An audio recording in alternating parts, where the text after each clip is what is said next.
Et je sais que j'aurai besoin de l'aide de Dieu dans cela, et il est le seul qui pourra vous convaincre que ce que je dis est vrai. Mais je vous dis que moi-même, et beaucoup d'autres personnes, dont certaines sont ici aujourd'hui, nous sommes une preuve vivante que la parole de Dieu contient la force de guérir votre âme et de vous changer complètement en une personne nouvelle. Vous n'avez pas à rester une victime de quoi que ce soit. Alléluia. Oh, voyons ce que nous avons ici. Oh, ouh. L'amour de Dieu, je me demande ce que ça pourrait me faire. Contre la culpabilisation et la honte. Prenez-le jusqu'à ce que tous les symptômes aient disparu. Si vous faites une rechute, rechargez et prenez-en plus. Rechargement gratuit et illimité. Wow! Docteur Jésus, alléluia. Oh! Oh! Toute une bouteille d'humilité.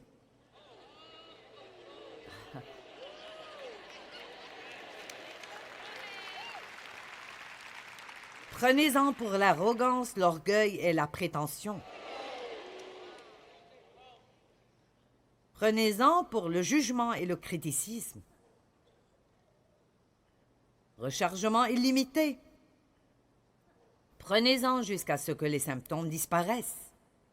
J'ai eu besoin d'une bouteille fraîche de cela récemment. J'ai pris cela régulièrement pendant toutes mes 38 années de ministère. J'en ai toujours besoin. En fait, j'ai toujours besoin de tout cela plutôt régulièrement. Oh! Wow! La générosité, comment ça va m'aider? Oh, prenez-en pour l'égoïsme.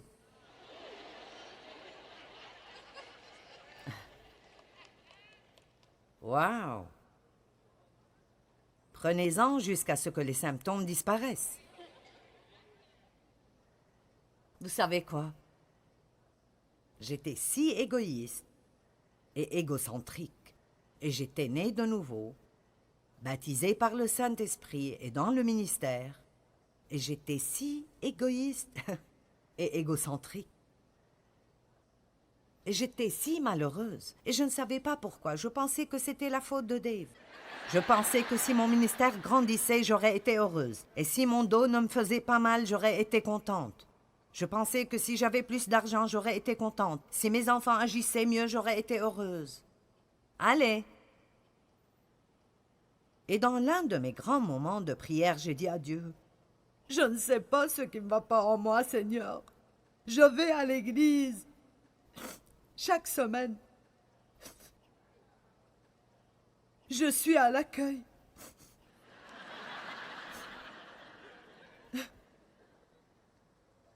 Je ne sais pas pourquoi je suis si malheureuse. » Et je vous le dis, vous pouvez dire ce que vous voulez à propos de si Dieu nous parle ou ne nous parle pas, mais Dieu m'a dit,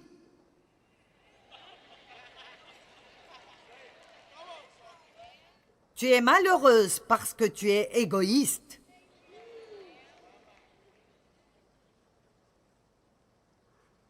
Alors j'ai commencé à étudier l'amour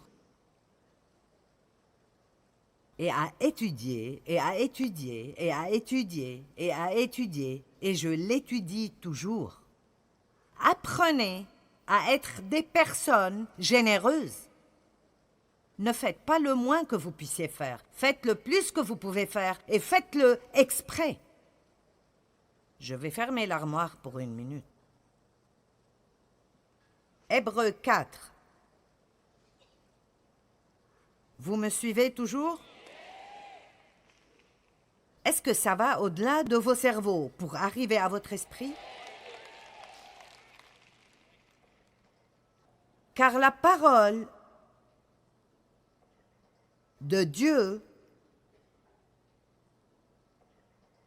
est vivante et efficace. Vivante et pleine de puissance. Il n'y a qu'une seule chose qui sort la mort dans nous, et c'est la vie. Elle est active, opérante, revigorante et effective, plus tranchante que toute épée à double tranchant, et pénétrant jusqu'à la division de l'âme et de l'esprit, des jointures et de la moelle, des parties les plus profondes de notre nature. Elle expose, trie, analyse et juge les dispositions et les pensées du cœur. Laissez-moi vous demander, parfois quand vous allumez la télé, et je vous prêche tôt le matin, est-ce que vous ressentez que l'on opère sur vous? Vous traversez une sorte d'opération de l'âme? C'est ce que la parole fait en moi. Elle ne me fait pas toujours me sentir tellement bien. Laissez-moi vous dire, quand j'ai commencé à vraiment étudier la parole, c'était affreux, parce que tout ce que je lisais, j'en avais besoin.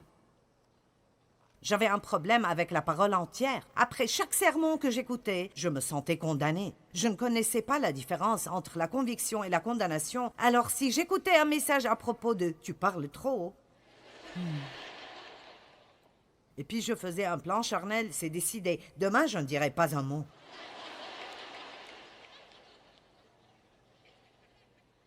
Et je marchais à la maison. Et quelqu'un me disait, qu'est-ce qui te prend aujourd'hui? Et je disais, si je parle, vous n'aimez pas. Et si je ne parle pas, vous n'aimez pas. Vous savez comment on appelle ça? La chrétienté enfantine et bébé. Je ne savais pas que ce que je devais dire était « Oui, Seigneur, tu as raison, je suis convaincu. Je dis beaucoup de choses qui blessent les gens, et je dis beaucoup de choses qui me blessent à moi, et je veux changer, et je te demande de me changer, et j'irai à ta parole, et je prendrai mes médicaments. » Allez, laissez-moi vous dire, vous pouvez prendre n'importe quel verset dans les Proverbes, à propos de la bouche, et vous commencerez une grande guérison dans vos vies. Vous devrez y retourner la semaine d'après pour prendre une autre dose, et vous devrez retourner la semaine d'après pour prendre une autre dose. Allez!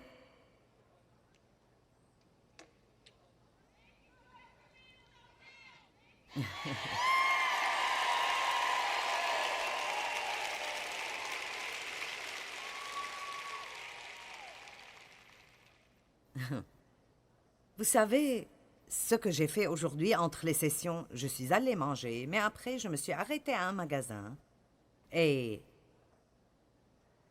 j'ai acheté près de 7 pièces de vêtements pour une amie. Je n'essaie pas de vous montrer combien je suis bonne, mais j'essaie de vous dire comment je reste heureuse.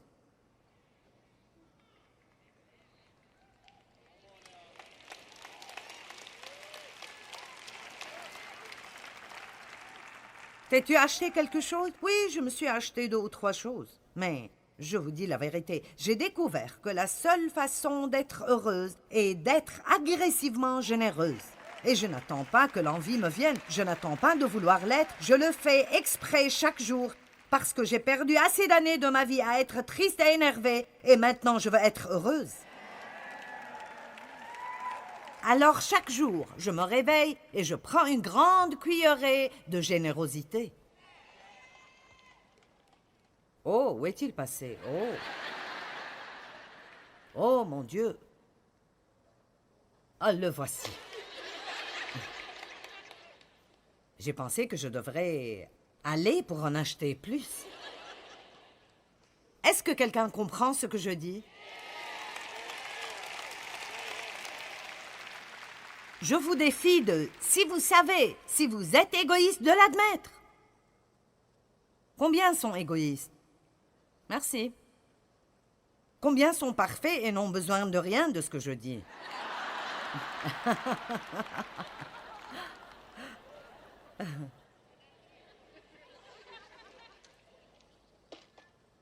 Waouh! L'énergie du Saint-Esprit.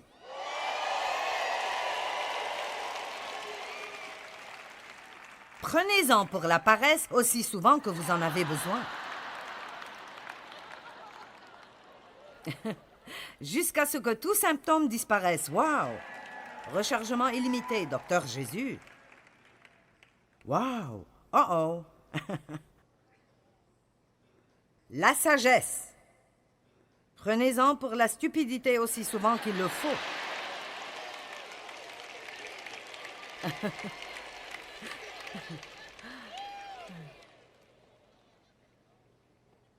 Mon Dieu! Ouh! Comment pouvez-vous être chrétien et vous ennuyer?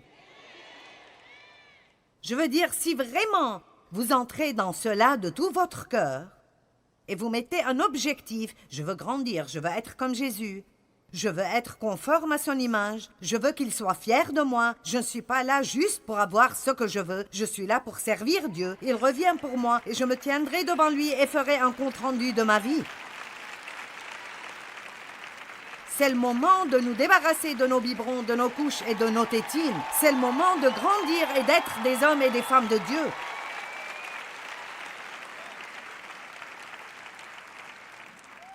Au moins, si vous ne voulez pas prendre vos médicaments et voulez rester malade exprès, admettez-le et dites « J'ai tellement de problèmes parce que je ne veux juste pas changer. »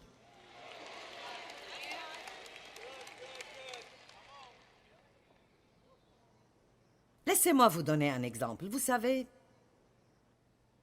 je me souviens qu'une fois, Dave et moi nous disputions et je me suis tellement énervée contre lui. Il m'a blessée et vous savez comment c'est. Vous allez dans toutes les chambres de la maison, sauf celle où il est. Vous ne parlez plus, vous murmurez seulement. Vous ne voulez pas cuisiner quelque chose qu'il aime, ou porter quelque chose qu'il aime, ou quoi que ce soit.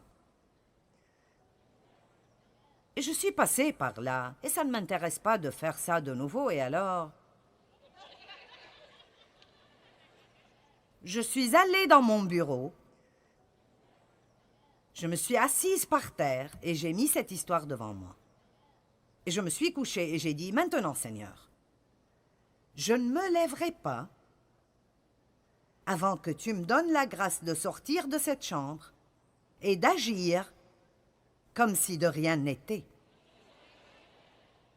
Je refuse de partir avant que tu ne me donnes la grâce de lui pardonner. » Et je n'ai pas dû chercher beaucoup de versets, et je sais assez bien où ils sont tous.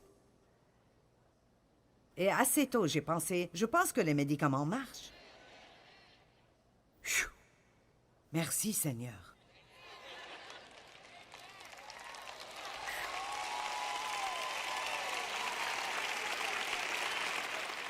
Eh bien, chérie, que veux-tu regarder à la télé ce soir? Je t'amène quelque chose à boire? Écoutez, je n'avais pas la capacité de faire cela. Mais il y a de la grâce et de la puissance dans la parole de Dieu. C'est un médicament pour votre âme. Et si vous arrêtez d'essayer de faire cela par vous-même, et vous allez à Dieu en vous attendant à ce que la parole fasse son travail en vous. Ça prendra un peu de temps pour que vous compreniez, alors j'ai plus d'aide pour vous. Nous avons besoin d'étudier la parole, et de connaître la parole, et de méditer sur la parole, mais aussi de proclamer la parole. Vous devez savoir assez pour proclamer la parole de Dieu à haute voix, toute la journée, quand il vous est possible de le faire. Dieu m'aime, mes péchés sont pardonnés, il n'y a plus de condamnation. Je m'attends à ce que de bonnes choses arrivent aujourd'hui. Mais j'ai fait votre devoir pour vous. Nous appelons cela le livre mauve. Je ne sais pas pourquoi, c'est juste parce qu'il est mauve. Il est intitulé « La puissance secrète de la proclamation de la parole de Dieu ». Vous voyez, ils ont ce livre. Et il est petit, je veux dire, vous pouvez le porter dans votre sac, ou le mettre dans votre valise, ou dans la boîte à gants de votre voiture, n'importe. Et, en fait, j'ai divisé ce livre en quelques catégories pour que, quand vous faites face à une attaque, votre médicament est juste là. La colère, l'onction, l'anxiété, l'inquiétude, l'autorité, les compromis, les responsabilités civiques, les confessions, la confiance. Par exemple, disons que je ressens que je ne suis pas vraiment sûre de moi aujourd'hui. J'ai un vrai sentiment d'insécurité. Et je dois faire une demande d'emploi ici, et je suis effrayée. Voyons.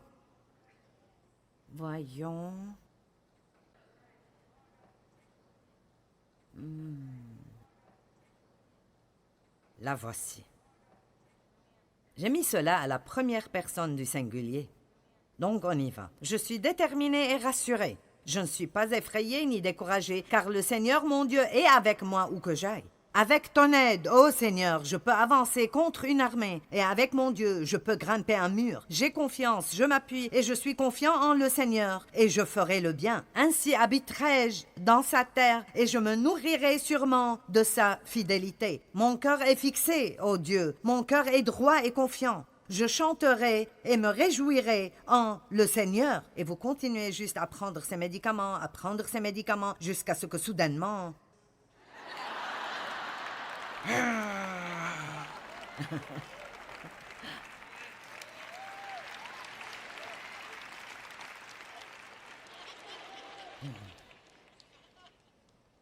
Vous me suivez?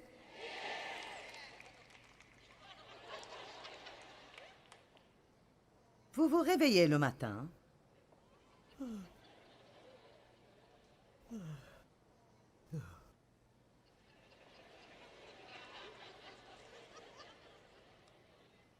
Oh, Jésus, aide-moi.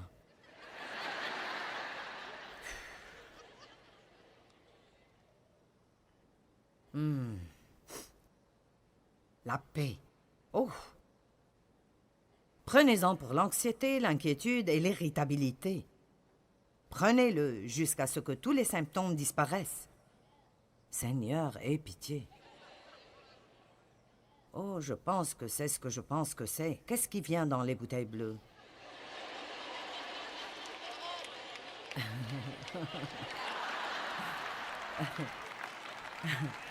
Oh, bonté, je pense que c'est le mot en D. Je ne prendrai pas ça.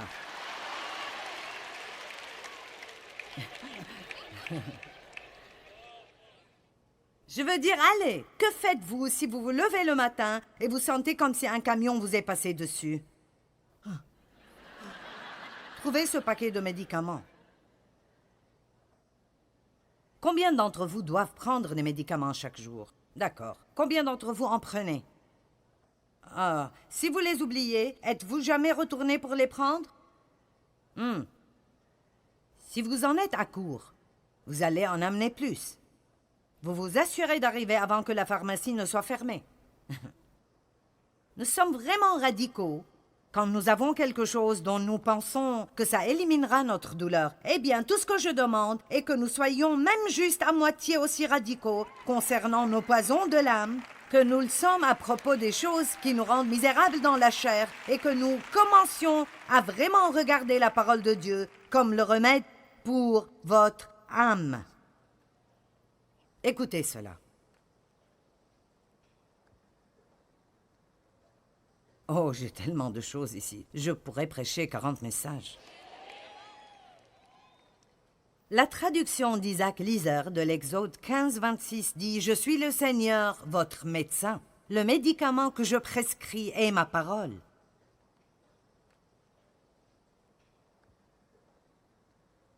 Méditez sur la parole, proclamez la parole. Matthieu 7-24.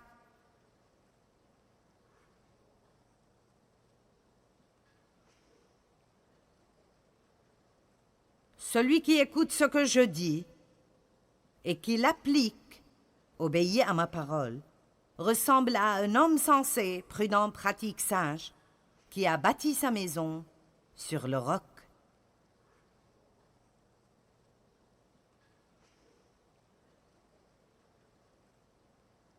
Regardons le verset 25.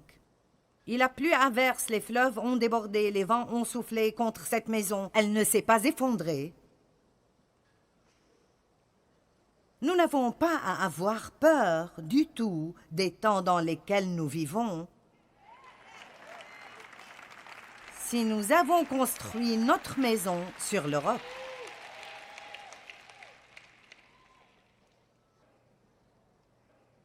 Elle ne s'est pas effondrée car elle est sur le roc. Mais celui qui écoute mes paroles sans faire ce que je dis ressemble à un homme assez fou pour construire sa maison sur le sable. Il a plu à verse, Les fleuves ont débordé, les vents ont soufflé avec violence contre cette maison. Elle s'est effondrée et sa ruine a été complète. Les 3 petits cochons. Il était une fois 3 petits cochons.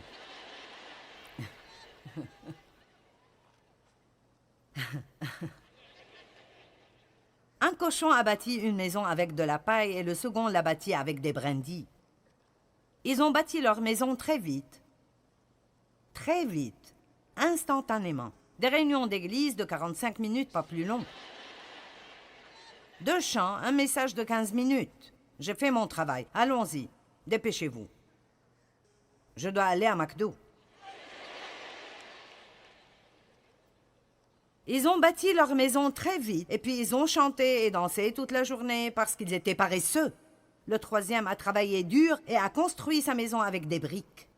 Un grand méchant loup a vu les 2 petits cochons alors qu'ils dansaient et jouaient, et il a pensé « Quel repas tendre et juteux ces 2 feraient !» Il a pourchassé les 2 cochons et ils se sont cachés dans leur maison. Le grand méchant loup est arrivé à la première maison et il a soufflé et la maison s'est écroulée.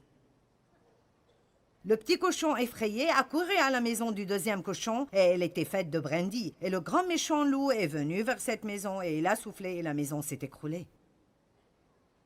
Les 2 petits cochons, terrifiés, ont couru à la maison du 3e cochon faite de briques. Et le méchant loup a essayé de souffler pour faire écrouler la maison, mais il n'a pas pu. Il a continué d'essayer pendant des heures, mais la maison était très forte et les petits cochons étaient saufs à l'intérieur. Il a essayé d'entrer par la cheminée, mais le cochon a fait bouillir une grosse marmite d'eau et l'a gardée dans la cheminée, et le loup est tombé dedans et il est mort. Les 2 petits cochons se sont sentis désolés d'avoir été si paresseux. Ils ont bâti leur maison avec des briques et ils ont tous vécu heureux.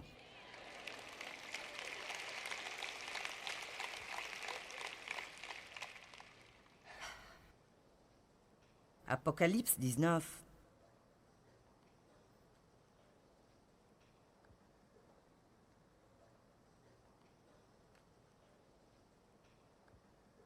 En commençant au verset 11.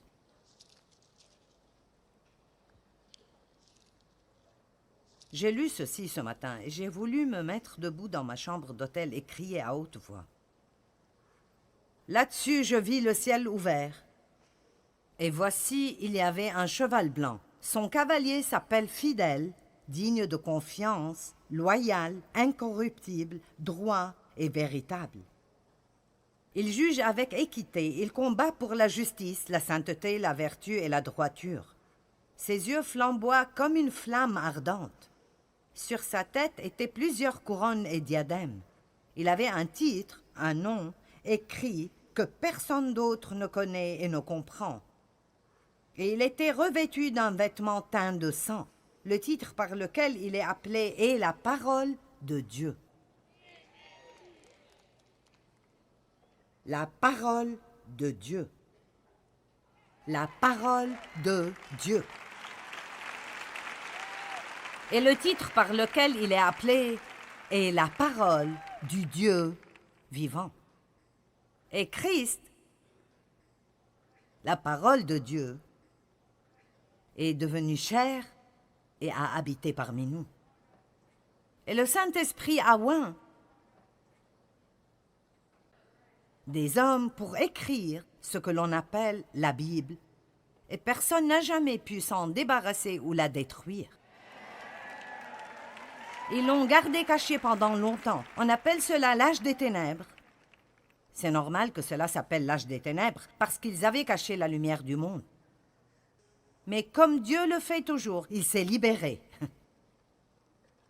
Et laissez-moi vous le dire, Dieu se libérera de nouveau dans notre société.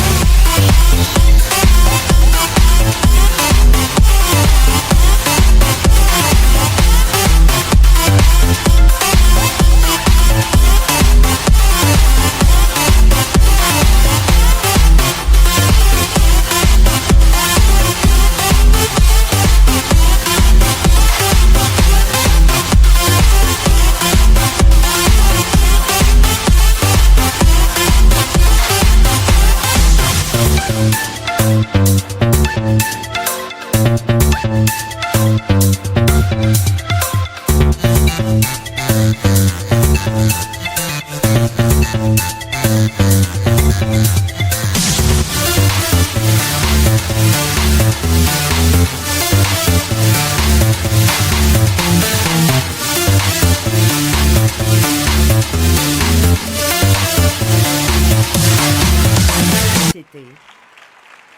que personne ne se débarrassera de Dieu.